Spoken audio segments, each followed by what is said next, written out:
Allah says that for every community there is a guide. And for us, the Ahlul Bayt alayhi salatu wasalam have been the guide for 329 years after the Prophet of Islam migrated from Holy Makkah to time where the community, the Muslims of the time, were showing their feelings towards the Holy Prophet and his noble family. It's a very sad part of history that we are talking about. The people who were against the Prophet of Islam mostly have been the so-called companions, the Sahaba. And that's why in the important books of the Ahlul Sunnah brothers, it mentions that on the Day of Judgment, when some of the people will be dragged away from the holy cistern of Kawthar, from Kawthar, the Prophet will say, these are my ashab, ashabi or ummati. Both of the times, these will be dragged away to. So I'm continuing from what I said earlier, that we have to understand the people who are trying to kill the Prophet of Islam, who are against him, who are making fun of the Prophet at different occasions, have been the so-called companions. I have Sunan Abi Dawud with me, and I was just looking at that. Practically every few pages you will find this, that the Prophet did something and they say, we don't know whether he forgot or whether he was doing it intentionally or he doesn't, Mazallah, remember what he's saying. Last time we talked about Shab-e Qadr. The Prophet says Shab-e Qadr is very important, but somehow I forgot. So why don't you look in the odd nights in the last 10 days of Holy Ramadan? He's saying it is as important as 1,000 months, but I forgot whether it is which date that been said to me just a few minutes earlier. So that's kind of a prophet we don't believe in. We believe in a prophet who knows what's going on today, and he has been told by Allah subhanahu wa ta'ala what's going to happen in the future. He has got that amount of knowledge. So when we look at that, today we are looking at a part of history where Imam Hussain alayhi salatu wassalam, salawat. The Imam was living peacefully in the holy city of Medina. And when Yazid, the curse, the Maloon died, Muawiyah died and Yazid came to power. Yazid was the one who said that we need the bayat of Imam Hussain alayhi salam. And it's interesting that they have become the rulers, they have become the tyrants of the time, but they still want the bayat of Ahlul Bayt. They shouldn't even worry about the bayat of Ahlul Bayt. What is the allegiance? If a few people do not obey them or do not follow them outwardly, why is it important for them that they should get the allegiance? Here in a democratic society, we find that someone gets elected and that person is not even interested what the others are doing. He doesn't go around saying, you have to obey me, you have to follow me. He has become the prime minister or the president. He doesn't even care those who did not even vote for them. Why is only in this case the Muslims had this strange thing? And they had support of the communities, millions of people at that time. About that time, hundreds of thousands and now millions are growing, and they all believed that what the ruler is doing is right. So they considered the ruler as Ulul Amr. And that's why I said that what's happening in the Arabs today is the best part of it, that they are bringing down their own Ulul Amr. Those who are supposed to obey, they are trying to kill them, as they have done in many occasions, and hopefully, inshallah, they will do in many others. For the first time, the Muslims are realizing that Ulul Amr is not the one in power, but Ulul Amr is the one that is appointed by Allah subhanahu wa ta'ala. Because the ayat of the Quran says, obey Allah, obey the Prophet and obey Ulul Amr. Allah subhanahu wa ta'ala cannot ask someone to obey someone who is a criminal. Allah cannot ask us to obey someone who doesn't have knowledge. So it means Ulul Amr has to come from Almighty Allah subhanahu wa ta'ala. And this is the reason that we see that the rulers of the time were against the Ulul Amr, the real persons who had control of Allah subhanahu wa ta'ala's wealth and resources on the face of the earth.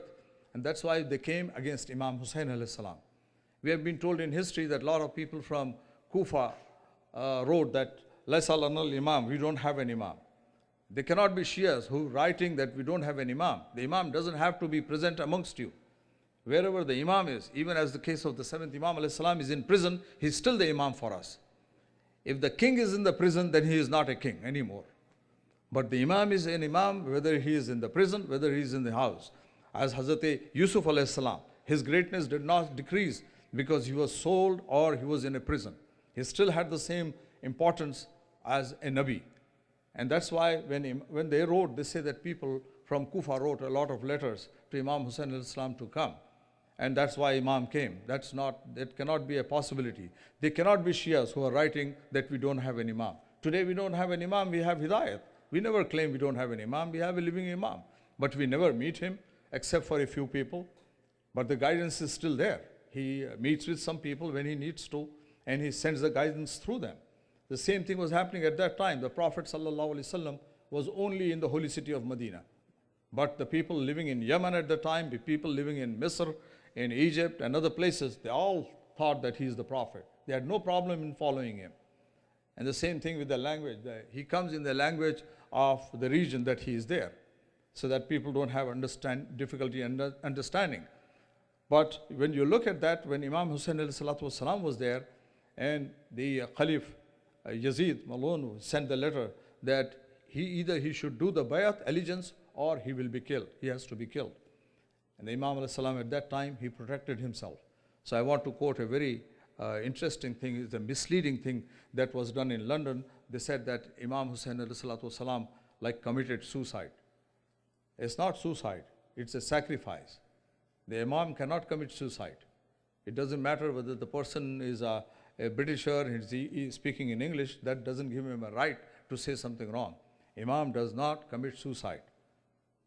He actually, if you look at that, how the whole thing developed, was Imam alayhi salam was asked by the representative of the Caliph in Medina to come and see him. The Imam took the Bani Hashim and especially Hazrat Abbas alayhi salatu wasalam. And the Imam said, if my voice, you hear it louder than usual, then just come in. So the Imam alayhi salam went where Marwan was the one. He suggested that we should cut the head of Imam Hussain right in Medina. That is the amount of power they had. It's not easy to understand history.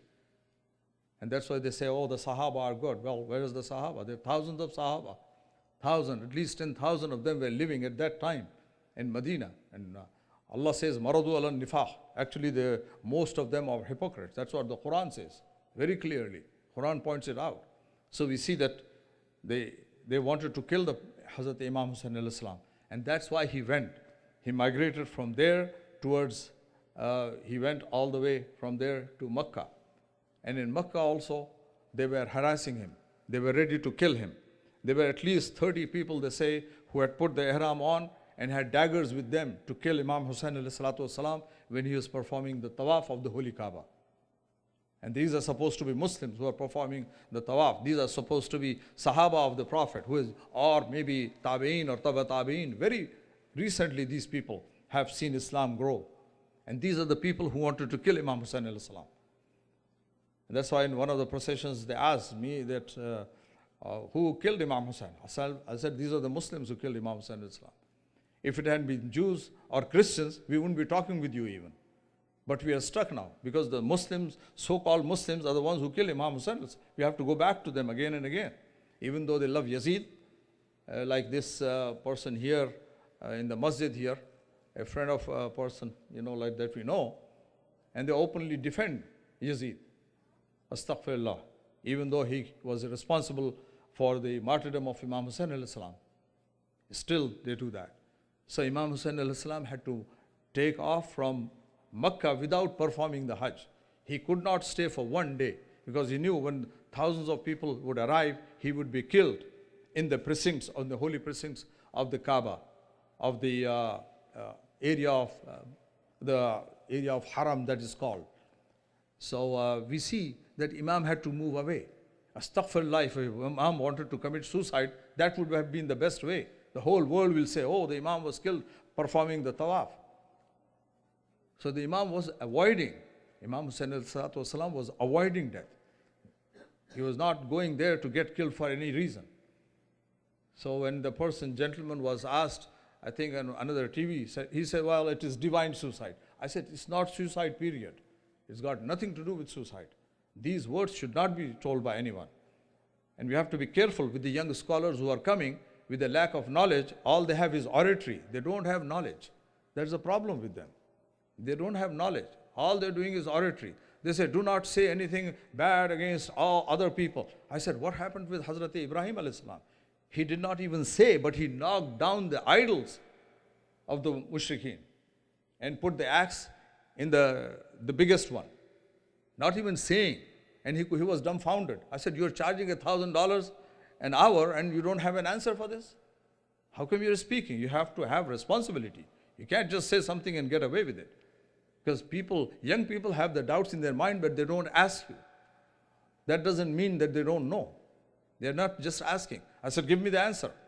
Why with Hazrat Ibrahim alayhi salam knocked down the idols? He didn't even just say, he broke them. That's what the Quran says.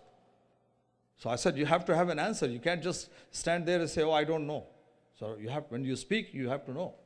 So this is the second occasion where Imam Hussain alayhi salam moved away from Makkah because he was to be killed there. Imam is trying to avoid bloodshed. He's trying to avoid himself being killed and his family being killed. He was not there going for this. He was avoiding it because that is the way of his forefathers was. That is the way of Imam Hassan was. That is the way of Hazrat Holy Prophet ﷺ was. They used to invite people when they went to war. Harras al-Mu'minin. They used to get the people, say, let's go for war. They won't say, get away from me. When the son of Hatim Ta'i comes and I can bring thousands of people to fight with you. Imam Hussain alayhi salam, if he was going for fighting, he would say, okay, I'm waiting here, let's gather them. No, he didn't. He asked people to go away from him. Thousands went from Medina to Makkah. The Imam said, I'm not going for fighting. I'm not going to get a big kingdom for you. That's the wrong impression you have. I'm going for Islah, to reform the ummah of my Jad, Holy Prophet, Muhammad Mustafa sallallahu alayhi wasallam. So from the logical point of view, the Imam Hussain alayhi salam was avoiding death. He was not going to get himself killed with his whole family just to prove a point. And the same thing happened when he sent the representative, Hazrat Muslim ibn Aqil, sallallahu Muhammad alayhi, and the way the people behaved with them. You know, we are talking about recent history. It's been that way for hundreds of years. And when Hazrat Muslim ibn Aqil went, the same people who had said that, ask Imam Hussain to come, the same people deserted him. When he finished the prayers, the people, very few were standing. Hani ibn Urwa was there and very few people were with him. All of them had left. Hazrat Mukhtar was taken as a prisoner so that he could not take part in it. So the real Shias of Imam Hussain alayhi salam were in the prison at that time. That's why they could not come to fight and defend Imam Hussain alayhi salam against the enemies of Islam. So we have to understand, if you look at the way that they killed Hazrat Muslim ibn Aqil, is horrible. The way the Maulana would talk in detail about that, it's a very horrible way of killing. They literally slaughtered him. They slaughtered him, and he is from the family. He is the nephew of Hazrat Ali ibn Abi Talib alayhi salatu wasalam and the son of Aqil ibn Abi Talib. And that shows their hatred for the Prophet and his noble family. Last time I talked about one event when in the 9th of Hijri, Muslims were trying to kill the Prophet in Jang-e-Tabuk. These are very important events in history, near Aqaba. And the second Khalif, who became the second Khalif, he said very openly, yes, I was with them. So people had no respect of the Prophet of Islam at that time. So that's why the Prophet said, I would like to meet those people who would come in the later generations, who will believe in me, who will by just seeing black on white. Alhamdulillah, we believe in the Prophet Islam more than the people who were with him at that time. This is the greatest thing for us. We are going through all this trouble. If we say this has to be done, tomorrow we'll have Eid and another Eid will come a day after. It doesn't matter. Because the Imam has said, follow the marja. You have a different marja and someone having a different person, a doctor of jurisprudence, he's giving a different verdict based on, and both are correct. If you look from one point of view, the moon has been sighted and the whole North America can do the Eid because it's been seen. You're not dependent on looking at the moon in every locality. So south of here in Florida, they have seen it. So you can do it if you want to. But because we have the constraint of the marja, our marja Ayatollah Sistani says, because according to the scientific ways, because a lot of people who believe in him want to follow the scientific way. So he says, okay, if you want the scientific way, then because of the shape of the earth and the shape of the moon, there is a curve that develops. Literally, you could be sitting here and the curve could be going here one day. It moves. So on one side, they will not be able to see the moon at all. And this side, they will be able to see the moon. It is a scientific calculation. So if you want to believe in the scientific calculation, again, Ayatollah Sistani has made it very easy for us. He doesn't say that every person in the home, in the city should decide on his own. He says the whole city can do that. Whole area can follow the sighting of the moon based on that. So actually, there will be only two sets of groups in North America, like we are doing now. There could be only two sets. One is following the curve. So those who are inside the curve, they all have the Eid. Those who are outside doesn't have the Eid. So this problem has been brought by us. Those, when we came here many years ago, they say, oh, the ulama don't know science. Now when the ulama know the science, they say, how come they want to follow the science? So you see how the community moves back and forth. The alim has to look at the future. At one time they used to say, alim doesn't know what we are talking about. He doesn't know about the problems here, the taxes, and he knows everything. Ayatollah Kholi alayhi rahma, he knew the pagdi system in Bombay, how they go and how they leave their homes and what system of hundi that follow. They all know about it. We think they don't know because they are making the deen easier for us. They know about the tax system. They know everything. If they do not have the knowledge, then the Imam Sahib al-Zaman al-Islam will guide them, because he is there to guide them, not us directly. So when they slaughtered and they killed Hazrat Muslim ibn Aqil, that was a very big time. And Imam Hussain al-Islam was traveling. At that moment, Imam Hussain says, As-salam, wa alaikum as-salam. And people say, who are you doing salam to? He says, I can see Muslim being killed, Muslim being slaughtered. And at that moment, Hazrat Imam Hussain al-Islam asked the yatim of Hazrat Muslim ibn Aqil, the daughter, to be brought close. And then the Imam gives her something and says something. And then she realizes she is from the family. She says, what is the problem that's happened to us that you're behaving with this way? And the Imam Hussain al-Islam says, you have become a yatim. Your father has been martyred. So the Imam, by his miracle, is telling the family that Muslim has been martyred in Kufa, and the body of Hazrat Muslim was being taken and dragged. And that's the moment Hazrat Muslim al-Islam, in the last moment, he was being offered water to take a sip. He could not take it because his lips had been cut. And they brought some water to him. He could not drink the water. Maybe that is why, because Imam Hussain would be killed and Imam Hussein's family will be killed 3 days without food and water in the plains of Karbala. May Allah subhanahu wa ta'ala accept the amal that we do. And these condolences should go to the living Imam, Hazrat Imam Mahdi alayhi salatu wasalam, and to Ahl al-Bayt alayhi salam. Wa akhiru da'wana alhamdulillahi rabbil alameen. Allah natullah ala qawmi al-zalimeen.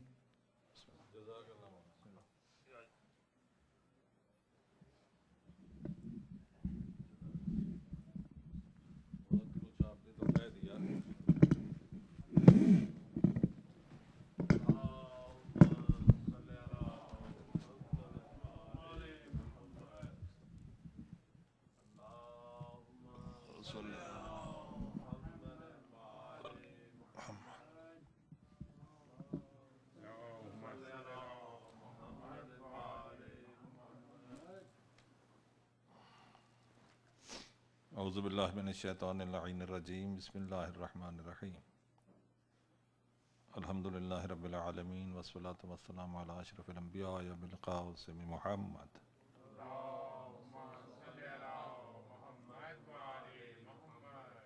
واہل بیتہ الطیبین الطاہرین المعصومین ولعنۃ اللہ علی اعدائہم اجمعین اما بعد بسم اللہ الرحمن الرحیم ربنا وجعلنا مسلمین لک ومن ذریتنا امتا مسلمتا لک صلوات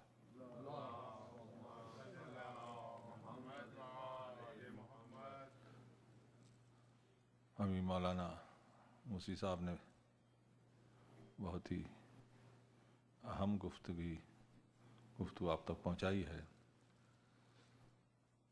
میں نے پچھلی گفتگو میں عرض کیا تھا اسلام، لفظ اسلام سے ہی یہ بات واضح ہے کہ اسلام سلامتی کا مذہب ہے، اور اس کے مفہوم میں جہاں سلامتی ہے وہاں الہی اقتدار کو دل و جان سے تسلیم کرنے کا مفہوم داخل ہے۔ اسلام جو ہے وہ ہر نبی کا پیغام وہی تھا۔ اسی لیے قرآن حکیم جناب ابراہیم کا تذکرہ کرتے ہوئے ان کی دعائیں جب خانہ کعبہ کی تعمیر کر رہے تھے تو کئی دعائیں تھیں جن کا تذکرہ قرآن حکیم میں موجود ہے۔ تسلیم کے معنی جب بیٹے کو قربان کرنے کے لیے لے گئے تو قرآن کہتا ہے کہ انہوں نے تسلیم کر لیا، باپ اور بیٹے دونوں نے۔ یہی لفظ استعمال کیے کہ خدا کے حکم کو، اس کی رضا کو قربانی دینے کے لیے اور قربان ہونے کے لیے راہ الہی میں اسماعیل نے اس کو تسلیم کیا۔ تو اس وقت کئی دعائیں کی اور اس میں کہا ربنا، اے پالنے والے، وجعلنا مسلمین لک، ہمیں اپنا انتہائی فرما بردار بنائے رکھ۔ یہ نہیں کہ بنا، انتہائی یعنی جو تسلیم کرنے والا دل و جان سے، جیسا کہ بیٹی کی قربانی میں انہوں نے اس کو ظاہر بھی کیا۔ پالنے والے، ہمیں اپنا انتہائی فرما بردار مسلمان تسلیم کرنے والا، اپنے آپ کو تیری رضا کے، تیرے حکم کے سامنے ہینڈ اوور کرنے والا، کوئی اپنا ارادہ نہ رہے، بنائے رکھ۔ وَمِن ذُرِّيَّتِنَا أُمَّةً مُسْلِمَةً لَكَ، اور میری نسل میں بھی امت مسلمہ کو قرار دے۔ دو ہیں باپ بیٹے، دونوں کے ورڈز ہیں، اس کے دونوں دعا کر رہے ہیں، جناب اسماعیل ہیں، جناب ابراہیم۔ تو سورہ آل عمران کے اندر اور سورہ بقرہ کے اندر چند آیتیں ہیں۔ سورہ بقرہ میں 128 سے لے کر 131 تک جو ہے اس کو دیکھ لے، اور 80 سے کچھ آگے جو ہے سورہ آل عمران میں ان کو ملائیں گے تو یہ مفہوم جو عرض کر رہا ہوں وہ آپ کے سامنے واضح ہوگا کہ جناب ابراہیم نے اپنے لیے جو کہا کہ پالنے والے ہمیں مسلم بنائے رکھ، وہ کمال اسلام، ہماری نسل میں سے بھی، ذریت میں سے بھی ایک امت مسلمہ ہو۔ تو دوسری آیت میں قرآن حکیم میں ان کی دعا ہے ربنا وابعث فیہم، پالنے والے وہ امت مسلمہ میں جو میری نسل میں ہو، اس میں سے تو آخری اس رسول کو ظاہر کر جو کتاب و حکمت کی تلاوت بھی کرے، کتاب کی تعلیم بھی دے۔ تو ایک جانب یہ دعا ہے کہ پالنے والے امت مسلمہ میری ذریت میں قرار دے، اور دو ہیں باپ اور بیٹا دعا کر رہے ہیں، جناب ابراہیم اور جناب اسماعیل، تو میری ذریت میں امت مسلمہ قرار دے۔ دوسری دعا میں کہتے ہیں کہ اسی امت مسلمہ میں سے اس آخری رسول کو ظاہر کر کہ جو کتاب کی تعلیم دے، نفس کا تزکیہ کرے۔ تو اب ان دونوں آیتوں کو ملانے کے بعد یہ بات واضح ہوتی ہے کہ خدا نے جو دعا قبول کی اور نسل اسماعیل سے، رسول ابراہیم کی نسل سے ایک امت مسلمہ کا ہر دور میں رہنا لازم ہے، اور پھر دوسری دعا میں کہا کہ اسی امت مسلمہ سے پیغمبر آخر کو ظاہر کرنا۔ تو پھر یہ بات بھی واضح ہوتی ہے کہ جب پیغمبر اسلام جو ہے نبوت کے اظہار کریں گے، اس وقت نسل اسماعیل سے، ابراہیم سے امت مسلمہ کے فرد موجود ہونے چاہیے۔ یہ ذہن میں رہے، قرآن استدلال ہے کہ ہونی چاہیے کہ جن میں سے وہ ظاہر و آخری نبی۔ یہ دعا ہے جناب ابراہیم قرآن حکیم کی۔ تو جب ہم کہتے ہیں، جب قرآن یہ کہہ رہا ہے کہ امت مسلمہ ایک نسل اسماعیل سے، ابراہیم سے رہے گی، اور قرآن یہ کہہ رہا ہے کہ اسی میں سے پیغمبر آخر کو ظاہر کر پالنے والے، تو اب جب پیغمبر آخر نے امت مسلمہ کے بیچ میں سے ظاہر ہونا ہے تو وہ بتا دے امت مسلمان کہ وہ کون سی امت مسلمہ تھی کہ جن کے درمیان سے پیغمبر اکرم نے اعلان نبوت کیا، اظہار نبوت کیا۔ اسی امت مسلمہ کی فرد کامل کو ابو طالب کہتے ہیں۔ صلوات بآواز بلند۔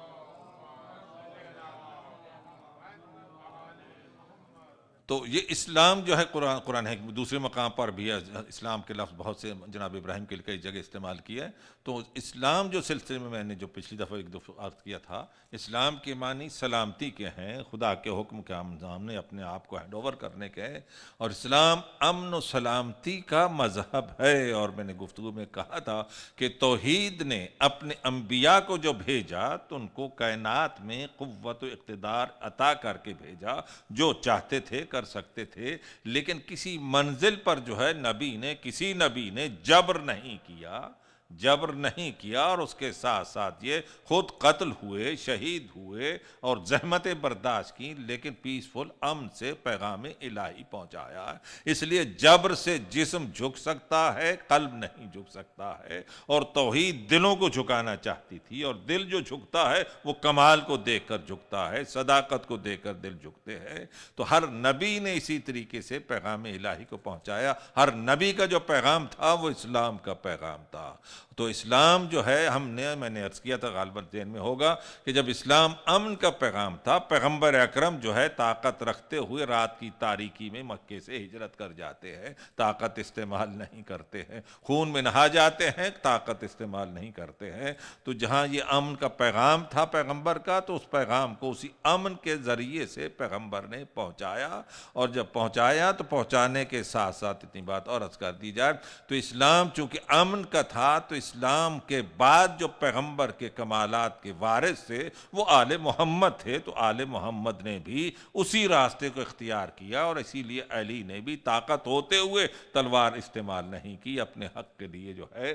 تو اگر یہ تلوار کہتے تو پھر اٹھاتے تو لوگ کہتے کہ کل جو بدر، احد و خندق، خیبر میں علی نے قربانیاں دی تھیں وہ اسی اقتدار کے لیے دی تھیں کہ آج تلوار اٹھا رہے علی بن ابی طالب. تو اپنی اس پوزیشن کو اور اپنے اس کردار کو بھی امیر المومنین نے محفوظ کیا ہے کہ وہ جو میرا کردار تھا جو پیغمبر کے ساتھ بدر احد میں بھی، وہی بھی رضائے رب کے لیے تھا، اور اس وقت جو ہے مجھے محروم کیا جا رہا ہے، خاموش رہ رہا ہوں، یہ بھی رضائے رب کے لیے ہے. تو یہ امن کی منزل ہے. تو اسلام چونکہ دین امن ہے، آل محمد نے قوت و طاقت کے ہوتے ہوئے اسی امن کے سلسلے کو جو جاری رکھا، ہر امام نے جو ہے اور طاقت استعمال نہیں کی. اور اسی لیے صاحبان اقتدار، میں نے یاد ہو کہ جملہ کہا تھا کہ پیغمبر کے بعد جتنے لوگ حکومت پر قابض ہو گئے، بنی امیہ کا دور ہے، بنی عباس کا دور ہے، انہی دور ادوار کے اندر جو ہے اسلام جو جسے کہتے ہیں پھیلا اور دوسرے ممالک تک پہنچا.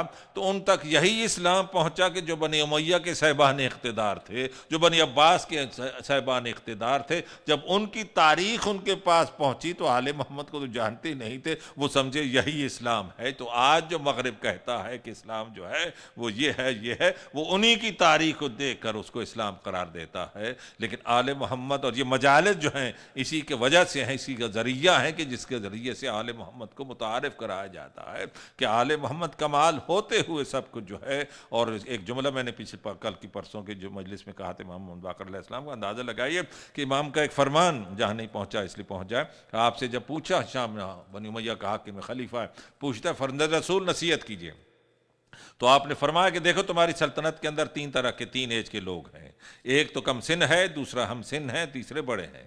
جو بڑے ہیں ان کو اپنے والدین کی باپ کی جگہ پر سمجھو، تو جو باپ کے ساتھ سلوک کرتے ہو وہی ان کے ساتھ سلوک کرو. جو برابر کے ہیں ان کو بھائی کی منزل پر سمجھو، اور جو بھائی کے ساتھ تم جو ہے صلہ رحمی کرتے ہو وہ ان کے ساتھ سلوک کرو. اور جو تم بچے ہیں کم میں ان کو اپنی اولاد کی جگہ پر سمجھو، جو اپنی اولاد کے ساتھ سلوک کرتے ہو وہ انہی کے ساتھ سلوک کرو. کتنا جامع یہ ایک جملہ ہے معصوم کا کہ پورا نظام حکومت کو آپ نے اس کے اندر سمو دیا ہے کہ اگر ہر سربراہ جو صاحب حکومت جو ہے اسی طرح اپنے عوام کو سمجھنے لگ جائے تو نہ کوئی قتل و غارت گری ہو سکتی ہے، لوٹ مار نہیں ہو سکتی، نہ کوئی بھوکا رہ سکتا ہے، نہ کوئی بغیر علاج کے رہ سکتا ہے. تو جن ہستیوں کو ایک جملہ پورے نظام حکومت کو سمیٹ لے، ان کے علوم کو اگر ظاہر ہو جاتے تو آج امت مسلمہ کہاں سے کہاں پہنچ چکی تھی. تو یہی وجہ تھی کہ ان کو اوپن نہیں ہونے دیا گیا. تو اسلام چونکہ امن کا مذہب ہے اور اسی لیے فرمایا ہے کہ مسلمان وہ ہے کہ جس کی زبان سے، جس کے کردار سے دوسرا مسلمان محفوظ رہے. اور اس کے علاوہ بلکہ صرف مسلمان نہیں، دوسری جگہ فرمایا دوسرے انسان اس سے محفوظ رہیں کہ مسلمان وہ ہے من سلم الناس، کہ جس سے لوگ اس کی شر سے یا اس کی اذیت سے مسلمان رہیں۔ اور قدرت نے یہ حج کا موقع ہے تو قدرت نے امن کی اگر ٹریننگ کی ایک پریکٹیکل اگر دی ہے تو اس کے جو ہے حج کے موقع پر جو اس سے بڑھ کر کوئی نظیر عملی صورت میں نظر نہیں آ سکتی ہے کہ وہاں قدرت جو ہے وہ امن کی تعلیم دیتی ہے حج کے موقع پر کہ وہاں تم درختوں تک نہیں کاٹ سکتے ہو، کسی چھوٹے سے چھوٹے جانور کو بھی تم نہیں مار سکتے ہو، حلال جانور ہے اس کو بھی نہیں مار سکتے ہو۔ احرام باندھنے کے بعد جو ہے اگر خراش آ جائے تو اس کا بھی کفارہ ہے۔ تو امن کی تربیت کے لیے خدا کے گھر میں بلاتا ہے خدا اپنے ہاں، اور یہاں بلا کر بتاتا ہے کہ دیکھو میرا دین امن کا دین ہے، سلامتی کا دین ہے۔ تو جب یہاں تم کو میں امن کی تربیت دے رہا ہوں، کسی جانور کو احرام کی حالت میں نہیں مار سکتے، خراش تک کا جو اس کا کفارہ ہے، درخت کی ٹہنی شاخ توڑو گے اس پر کفارہ ہے، تو جہاں اتنے امن کی منزل ہے تو واپس جانا تو یہ تربیت جو ہے لے کے جا رہے ہو تو اپنے معاشرے کے اندر بھی اسی طرح تم نے امن کو قائم کرنا ہے۔ لیکن عجیب بات ہے کہ وہاں یہ سب تربیت ہوتے ہوئے خدا کی طرف سے واپس اگر مسلمان آئے اور وہی پرانی آتے ہیں تو پھر اس کا کیا اثر ہوا، اس کا فائدہ ہم نے کیا کیا ہے، حاصل کیا ہے۔ تو اس لیے وہاں قدرت نے جو امن کی تعلیم دی ہے حج کے موقع پر جو ہے، تو اس تعلیم کو اگر امن کو جاری رکھیں تو یقیناً جو ہے ہر عمل جو ہے اسلام کا جو ہے معاشرے کے اندر برائی کو، ظلم و فساد کو ختم کرنے کے لیے کافی ہے۔ صلوات بابات بلند۔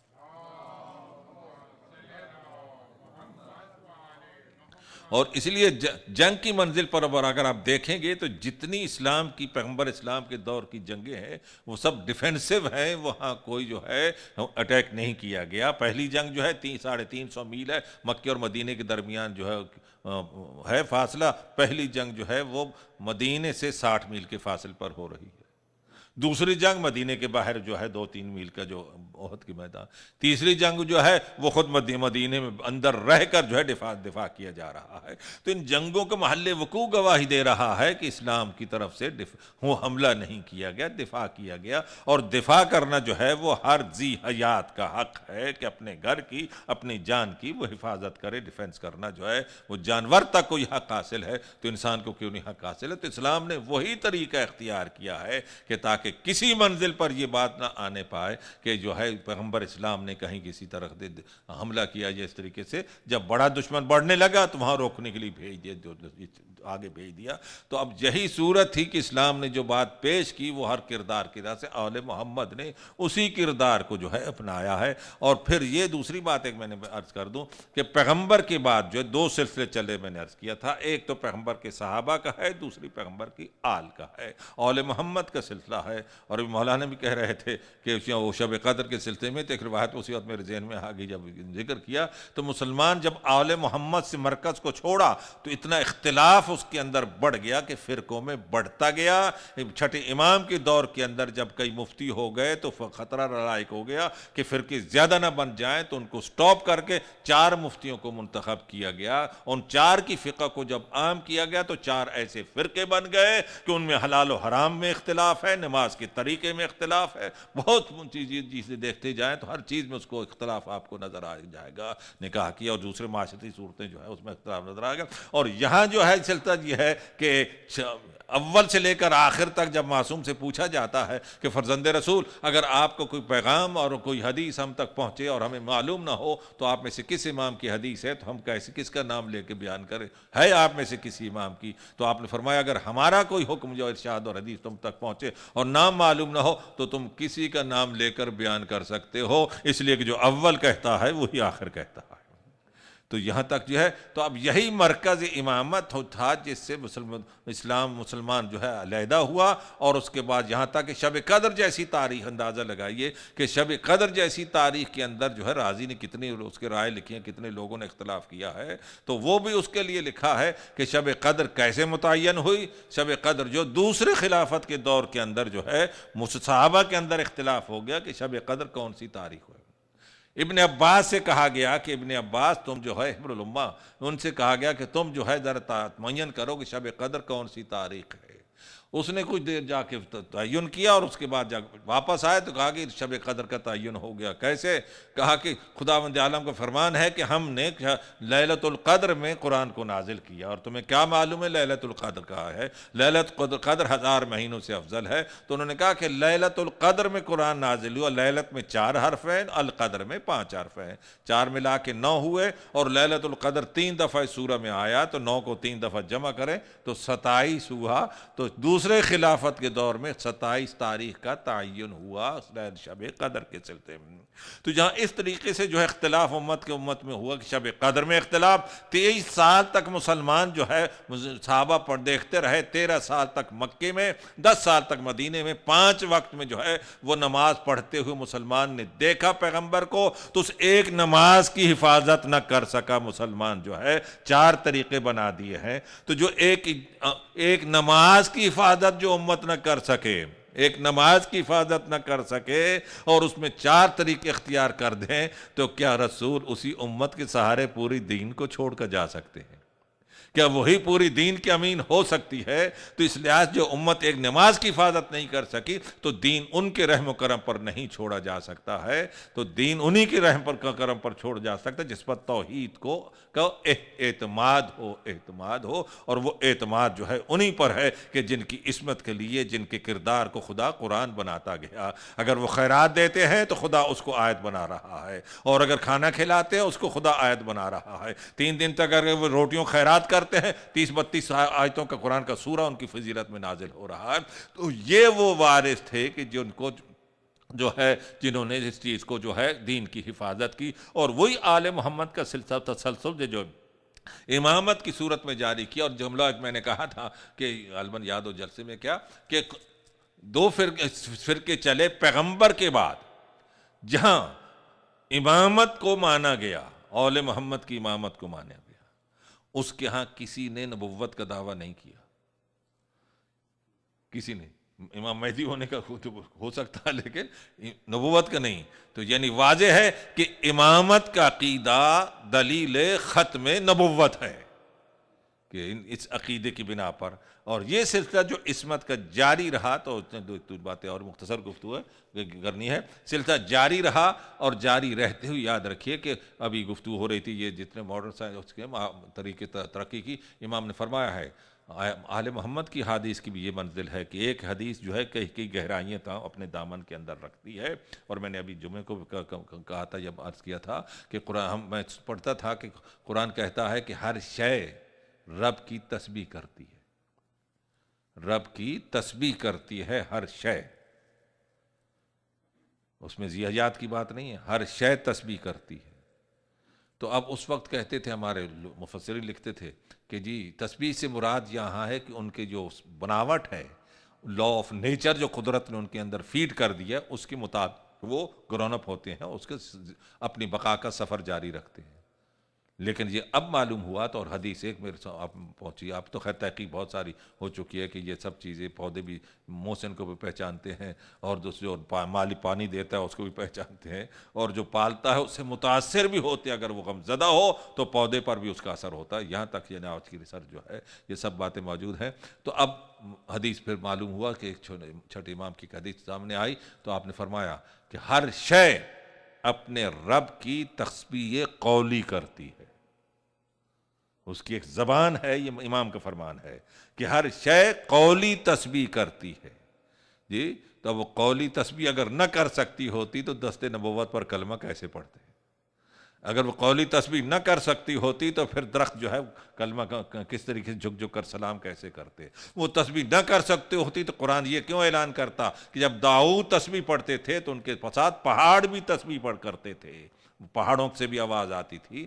تو اب معلوم ہوا اسی طرح فرمایا معصومین کی جو حدیث ہیں وہ بھی جو ہم تک پہنچتی ہیں، تو اگر فرمایا کہ تمہارے سمجھ میں نہ آئے کہ یہ حدیث اس کا مفہوم کیا ہے، ہمارا قول ہو تو اس کو چھوڑ دو، رد نہ کرو. اس لیے کہ قیامت تک جتنے حالات بدلتے رہیں گے ہم نے ان حالات کو اپنے اقوال میں بیان کر دیا ہے. آج تمہیں سمجھ میں نہیں آ رہی ہے اس کا مطلب 50 سال کے بعد جب اس کی حقیقت ظاہر ہوگی تب تمہیں سمجھ میں آ جائے گی کہ اس لیے امام نے اس کے لیے فرمایا ہے. اور اسی لیے یاد رکھیے کہ جب یہ سلسلہ ہے کہ جس طرح قرآن جامع ہے اس کی گہرائیاں ہیں، حدیث میں بھی فرمایا کہ ہماری حدیث میں بھی محکم بھی ہے متشابہ بھی ہے جس طرح قرآن کی آیات میں ہے. تو یہی چیز ہے کہ اجتہاد کیا ہے کہ جو ریسرچ کرنے والا وہ علم کی اس منزل تک پہنچ جاتا ہے کہ حدیث کی قرآن کی گہرائیوں سے حالات حاضرہ کے لحاظ سے جو اس کا عنصر حاصل کرنے کی صلاحیت رکھتا ہے اسی کو اجتہاد کہتے ہیں. اور اس کے ساتھ اتنا عرض کیا جائے کہ ابھی کہہ رہے تھے گفتگو ہو رہی تھی کہ ایک اجتہاد ایک مجتہد، تو برا ایک مجتہد نہیں کہ ایک وقت میں معصوم ایک ہوگا، امام ایک ہوگا جو نمائندہ الہی ہے. اگر ایک ہو تو آپ نے تو دروازہ ہی بند کر دیا، علم کا دروازہ ہی بند کر دیا کہ وہ ایک سٹرگل کر کے پہنچ گیا دوسرا سٹرگل ہی نہیں کرے. لیکن یہاں دروازہ کھول رکھا ہے لہٰذا کئی بھی اس منزل تک جو پہنچ سکتے ہیں تاکہ ایک وقت میں اگر ایک چلا جائے تو میدان خالی نہ ہو، اتنے تمہارے پاس جو ہے مراجع اس منزل تک موجود ہوں. اور یہی وجہ ہے کہ ختم نبوت امامت کی آخری منزل پر جملہ اور عرض کر دوں، جب پردہ غیبت میں جب امام جانے لگے تو اس وقت امام نے فرمایا اور پھر آج تک امام کی غیبت جاری ہے. تو یہ کس پر بھروسہ کیے ہوئے پردہ غیبت میں بیٹھے ہیں؟ یہ اسی اجتہاد کی منزل پر ہے جو ہماری نیابت کرنے والے دین کو سنبھالے ہوئے مرکز ہے. تو رب کے امام کو تو اتنا اعتماد ہو کہ وہ پردہ غیبت میں بیٹھے ہیں اور یہ سلسلہ جو ہے جاری ہے، تو ہم کو بھی اسی لحاظ سے ان کا احترام اور اس کے لحاظ سے انہی کے جو ہے اس میں کوئی بات نہیں ہے. جیسے ڈاکٹر مستقل ہوتے ہیں ایک ہی سبجیکٹ متعلق ایک ہی مرض کے متعلق جو ہے کئی ڈاکٹر ہوتے ہیں اور کوئی کسی کو تو پھر یہ کہ ایک ہر سبجیکٹ میں اتھینٹک لاس جو ہے وہ صرف معصوم کی ذات ہوتی ہے. تو علم ہم جو حاصل کرتے ہیں وہ کسی سرجری میں کسی کے مسائل ہوتے ہیں، کسی کے بزنس کے متعلق ہوتے ہیں، کسی اور چیز کے ہوتے ہیں. تو اس لحاظ سے جو ہے جہاں اس منزل تک پہنچ جائیں تو اپنے طور پر فکری طور پر کنیکٹ رکھیں ان کے ساتھ تاکہ اور فرمایا معصوم نے انی جعلتہم، میں نے ان کو تم پر حجت بنایا. امام کو فرما رہے وانا حجت اللہ، میں اللہ کی حجت ہوں. تو اس لحاظ سے اس مرکز کو مرکزیت جو ہے اس طریقے سے قائم بھی رہتی ہے، فکری انتشار بھی ختم ہوتا ہے اور ساتھ ساتھ مسائل بھی حل ہوتے رہتے ہیں. تو ہم ایسا نہیں ہے کہ ہمارے پاس نہیں ہے، دنیا میں یہ چیزیں کسی کے پاس نہیں ہے جو ہمارے یہاں چیز موجود ہے. بات کو میں نے کہا کی مختصر گفتگو. تو بہرحال میں عرض کر رہا تھا دین امن ہے تو امن ہی آل محمد نے اپنے دور کے اندر بھی طاقت ہوتے ہوئے ہر ظلم برداشت کیا. اور یہی چیز تھی کہ جب وہ منزل آئی کہ جب اقتدار پر بنی امیہ کا بڑھا اور یزید اپنے اقتدار پر تک پہنچا اور اس نے جو کچھ اعلان کیا وہ اعلان وحی سے انکار تھا، نبوت سے انکار تھا. جب وحی سے انکار ہے تو اب ایسی منزل پر جو ہے وہ آگے بڑھنا تھا. اور آگے بڑھتے ہوئے امام جب جا رہے ہیں تو راستے میں کہتے جا رہے ہیں، یہ بتانا چاہتے ہیں کہ یہ تاریخ میں پہنچے گی بات، بتاتے جا رہے ہیں جو میرے ساتھ ہوگا وہ قتل ہو جائے گا، بچے گا نہیں. تاکہ دنیا جان رہے آئندہ بھی کہ حسین جو ہے جنگ کے لیے نہیں جا رہے تھے. جنگ والے جو ہیں وہ لشکر جمع کرتے ہیں، وہ جو کہتے جائیں جو میرے ساتھ ہوگا وہ قتل ہوگا، تو وہ جنگ کے لیے نہیں جا رہے ہیں. اور پھر خواتین کو چھوٹے چھوٹے بچوں کو ساتھ لے کر جا رہے ہیں. تو یہ بتانا چاہتے ہیں کہ یہ مقصد دوسرا ہے، یہ انداز ہی دوسرا ہے. یہ جنگ کا وہ تلوار سے انداز ہے، یہ دوسرا انداز ہے جنگ کا کہ فتح اس طرح بھی ہوتی ہے. اور اسی سلسلے میں جب ہزاروں خطوط آپ تک پہنچے کوفے کی جانب سے تو اس موقع پر پھر آپ نے جناب مسلم کو بھیجا اور اس میں لکھا کہ میں اپنے ایک ثقہ بھروسہ والے کو اس کو تمہاری طرف بھیج رہا ہوں. جب پیغمبر اکرم سے امیر المومنین نے پوچھا یا رسول اللہ آپ عقیل کو بہت پسند کرتے ہیں، وجوہات کا 2 وجہ سے میں عقیل کو پسند کرتا ہوں. ایک تو مجھے خود ان کو وہ محبت ہے ان سے اپنی ذات کے لحاظ سے، اور دوسرا ابو طالب ان سے محبت کرتے تھے. 2 وجہ سے میں ان سے محبت کرتا ہوں. اور اس کے بعد پھر فرمایا کہ یا علی انہی کا ایک بیٹا ہوگا فرزند ہوگا. پیغمبر نے خبر دی ہے کہ جو تیرے بیٹے کی حسین کی راہ میں شہید ہوگا، جس پر فرشتے گریا کریں گے گریہ کرنے والی آنکھیں جس پر آنسو بہائیں گی، یہ امام نے، پیغمبر نے پہلے سے خبر دے دی ہے عقیل کے لیے، اور جناب مسلم کی بھی خبر دے دی ہے۔ اور یہی چیز تھی کہ جب وہاں سے خطوط آئے کثرت سے تو امام نے خطوط کا جواب دیتے ہوئے وہاں سے جناب مسلم کو بھیجا۔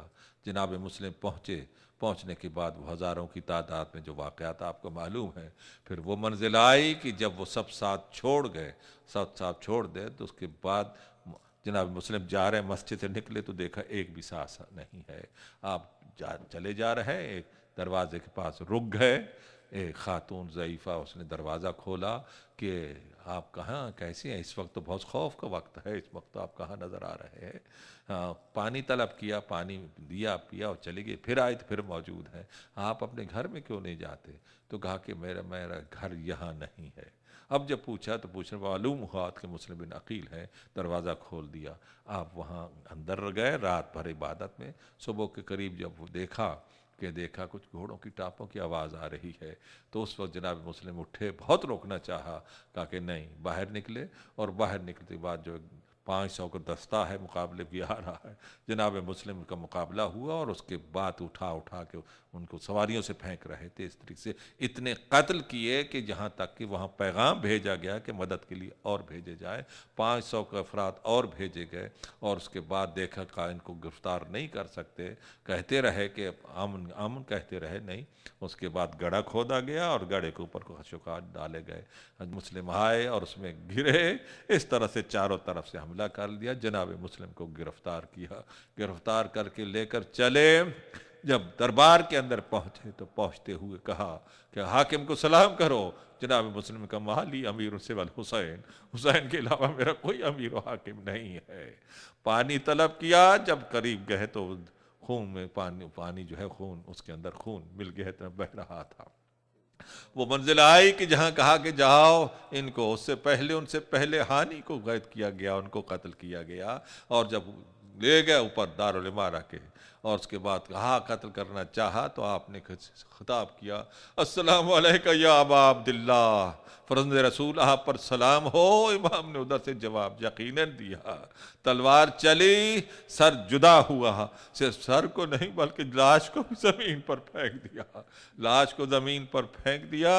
امام ایک مقام پر رکے ہوئے راستے پر، کوفے کی طرف نگاہیں جمی ہوئی میرے مولا کی، کوئی آئے اور مجھے خبر دے، اپنے سے اس اپنی گواہی دے۔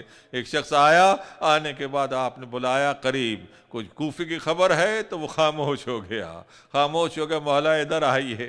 کہا کہ میرا کوئی راز ان سے پوشیدہ نہیں ہے۔ پھر کہا تو اس نے اپنا ماما زمین پر ڈال دیا، گرا دیا۔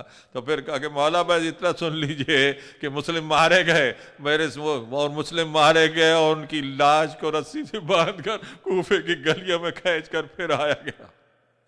یہ میرے مولا نے سنا، ایک آنسو چھلک پڑے آنکھوں سے، اور اس کے بعد گریہ کرتے ہوئے خیمے کے اندر گئے، اور اس کے بعد ضبط کرتے ہوئے یتیم جناب مسلم کی بلایا، اور بلانے کے بعد بٹھا کر گود میں بٹھا کر سر پر شفقت کا ہاتھ پھیرا۔ بچی نے دیکھا کہ کیا مولا میں یتیم ہو گئی، جس طرح یتیم کے بچے کے سر پر ہاتھ پھیرا جاتا ہے۔ اور اس کے بعد گوشوارے طلب کیے، امام نے اپنے ہاتھ خود پہنائے، کہا بیٹی آج سے مجھے اپنا بابا کہہ کر پکارنا، میں کہوں گا فرزند رسول آپ نے سلوک کیا جناب مسلم کی یتیم بچی سے، لیکن کربلا کے صحرا میں 4 سالہ بچی تھی جو بابا کی لاش پر جب پہنچی تو فریاد کر رہی تھی، بابا جو آپ نے گوشوارے پہنائے تھے ظالم نے اس طرح اتارے کہ میرے کان زخمی کر دیے گئے۔ یہ بچی فریاد کر رہی تھی، نہیں رکنے نہیں دیا گیا، بچی کو رکنے نہیں دیا گیا۔ کہ جب قافلہ چلنے لگا تو کہا کہ حسین کی بچی چلو، قافلہ تیار ہو گیا۔ بچی کہتی ہے ظالم کیا اتنے قیدی کافی نہیں ہے کہ مجھے لے جانا چاہتے ہو؟ کیا کرو گی جب تم چلے جاؤ گے تو راستے پر جا کر بیٹھ جاؤں گی، کہوں گے کوئی قافلہ ہے، قافلے والو ایک مسافر مارا گیا، قافلے والو میرے بابا کا پامال لاشا پڑا ہوا، آؤ تجہیز و تکفین کے لیے۔ لیکن اس یتیم بچی کو اجازت نہیں ملی، تماچے مار کے بابا کی لاش سے علیحدہ کر دیا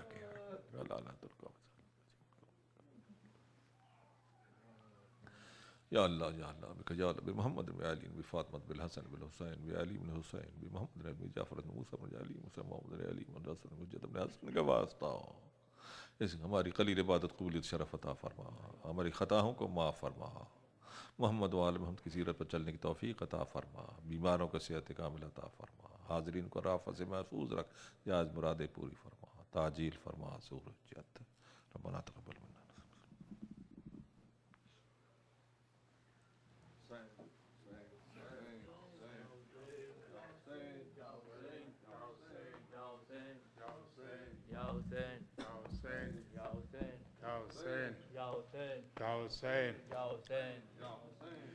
ہم شیر سے رو رو کے بیاں کرتے تھے سرور، مارے گئے مسلم، مارے گئے مسلم، مارے گئے مسلم، مارے گئے مسلم کی کوفیوں نے ان سے دغا گھر میں بلا کر، مارے گئے مسلم، مارے گئے مسلم.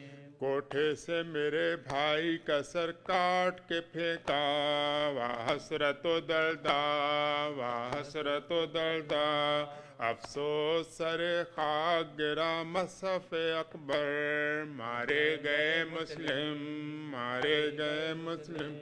وارث کا خدا داغ کسی کو نہ دکھائے، دل ہوتا ہے ٹکڑے، دل ہوتا ہے ٹکڑے، دل ہوتا ہے ٹکڑے. جا کر میں کہوں بیوہ مسلم سے یہ کیوں کر، مارے گئے مسلم، مارے گئے مسلم. روتا ہے کہاں کوئی غریب الوطنوں کو، تم آپ ہی سوچو، تم آپ ہی سوچو، تم آپ ہی سوچو. دل روتا ہے شبیر کا سر کھول دو خواہر، مارے گئے مسلم، مارے گئے مسلم. یہ حضرت شبیر کی پہلی ہے مصیبت، سر کھول دے شوکت، سر کھول دے شوکت. روئیل کیے شاہ کو اب خاک اڑا کر، مارے گئے مسلم، مارے گئے مسلم.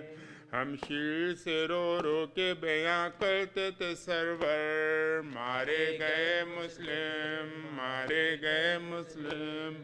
یا حسین یا حسین یا حسین یا حسین یا حسین، اللہم صلی علی محمد و آل محمد. آج زیارت وارثہ پڑھی جا رہی ہے کیونکہ اگر یہ شب عرفہ ہے یا شب عید ہے، دونوں کے لحاظ سے اس کے پڑھنے کی تاکید ہے. اس کے بعد 2 رکعت نماز پڑھ لیجیے گا جب بھی موقع ملے. السلام علیکم یا ابا عبداللہ، السلام علیکم ابن رسول اللہ، السلام علیکم رحمۃ اللہ وبرکاتہ، السلام علیکم وارث آدم صفت اللہ، السلام علیکم وارث نوح نبی اللہ، السلام علیکم وارث ابراہیم خلیل اللہ، السلام علیکم وارث موسیٰ کلیم اللہ، السلام علیکم وارث عیسیٰ روح اللہ، السلام علیکم وارث محمد حبیب اللہ، السلام علیکم وارث امیر المؤمنین علیہ السلام، السلام علیکم ابن محمد المصطفیٰ، السلام علیکم ابن علی المرتضیٰ، السلام علیکم ابن فاطمۃ الزہراء، السلام علیکم ابن خطیۃ الکبریٰ، السلام علیکم یا سار اللہ وابن ساری والوتر المعطورہ، اشہد انک قد اقمت الصلاۃ وآتیت الزکاۃ وامرت بالمعروف ونہیت عن المنکر وطاعت اللہ ورسولہ حتی اتاک الیقین. فلعن اللہ امۃ قتلت، قلعن اللہ امۃ ظلمت، قلعن اللہ امۃ سمعت بذلک فرضیت بہ. یا مولا یا ابا عبداللہ، اشہد انک کنت نورا فی الاصلاب الشامخۃ والارحام المطہرۃ، لم تنجس فی الجاہلیۃ بانجاسها ولم تلبسک من مثلہمات ثیابها، واشہد انک من دعائم الدین وارکان المؤمنین، واشہد انک الامام البر التقی الرضی الزکی الہادی المہدی، واشہد ان الائمۃ من ولدک کلمۃ التقوی، کلمۃ التقوی وعلام الہدی والعروۃ الوثقی والحجۃ علی اہل الدنیا، واشہد اللہ وملائکتہ وانبیاءہ ورسلہ انی بکم مؤمن وبیا بکم موقن بشرائع دینی وخواتیم عملی وقلبی، لقلبکم سلم وامر لامرکم متبع صلوات اللہ علیکم وعلی ارواحکم وعلی اجسادکم وعلی اجسامکم وعلی شاہدکم وعلی غائبکم وعلی ظاہرکم وعلی باطنکم. السلام علیکم یا ابو الفضل العباس، السلام علیکم یا حر شہید، السلام علیکم یا مسلم ابن عقیل، السلام علیکم رحمۃ اللہ وبرکاتہ. زیارت حضرت علی حسین. السلام علیکم ابن رسول اللہ، السلام علیکم ابن نبی اللہ، السلام علیکم ابن امیر المومنین، السلام علیکم ابن الحسین الشہید، السلام علیکم ایھا الشہید وابن الشہید، السلام علیکم ایھا المظلوم وابن المظلوم، لعن اللہ امۃ قتلت لعن اللہ امۃ ظلمت لعن اللہ امۃ سمت ذلک فرضیت بہ زہر الشہداء کربلا. السلام علیکم یا اولیاء اللہ واحباہ، السلام علیکم یا اصفیاء اللہ ووداہ، السلام علیکم یا انصار دین اللہ، السلام علیکم یا انصار رسول اللہ، السلام علیکم یا انصار امیر المومنین، السلام علیکم یا انصار فاطمہ سیدۃ نساء العالمین، السلام علیکم یا انصار ابی محمد الحسن ابن علی الولی الناصر، السلام علیکم یا انصار ابی عبداللہ ابی انتم وام طبتم وطابت الارض التي فيها دفنتم وفزتم فوزا عظیما فیا لیتنی کنت معکم فافوز معکم. السلام علیکم یا غریب الغرباء، السلام علیکم معین الضعفاء والفقراء، السلام علیکم صاحب رب و عجم، السلام علیکم یا ابو الحسن یا علی بن موسی رضا العظیم القدر والقضاء، السلام علیکم رحمۃ اللہ وبرکاتہ. السلام علیکم یا صاحب عصر والزمان، الامان الامان الامان من فتنة الزمان، السلام علیکم یا شریک القرآن، السلام علیکم اظہر الایمان، السلام علیکم خلیفۃ الرحمن، السلام علیکم دافع ظلم والعدوان، السلام علیکم قوم کفر والطغیان، السلام علیکم امام الانس والجان، اجل اللہ تعالی فرجک وسہل اللہ مخرجک ظہورک ورحمۃ اللہ وبرکاتہ. اللہم صلی علی محمد وآل محمد.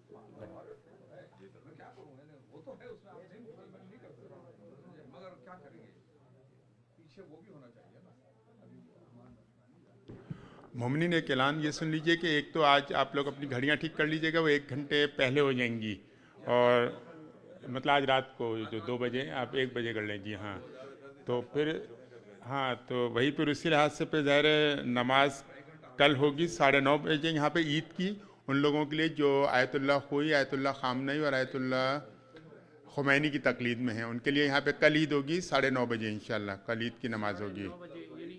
اس وقت کے ٹائم کے حساب سے 10:30 بجے. جی ہاں بالکل، لیکن ذرا آپ تو صحیح کر چکے ہوں گے گھڑی، تو اس لحاظ سے آپ 9:30 بجے، اگر آپ گھڑی صحیح کر لیں گے تو 9:30 بجے، نہیں تو 10:30 بجے اگر آپ کی. جی اور یہاں پہ جو لوگ آیت اللہ سیستانی صاحب کی تقلید میں ہیں، ان کے لیے یہاں پہ جو نماز ہوگی وہ منڈے کو ہوگی، وہ 8:30 بجے اور 9:30 بجے، اس دن 2 نمازیں ہوں گی.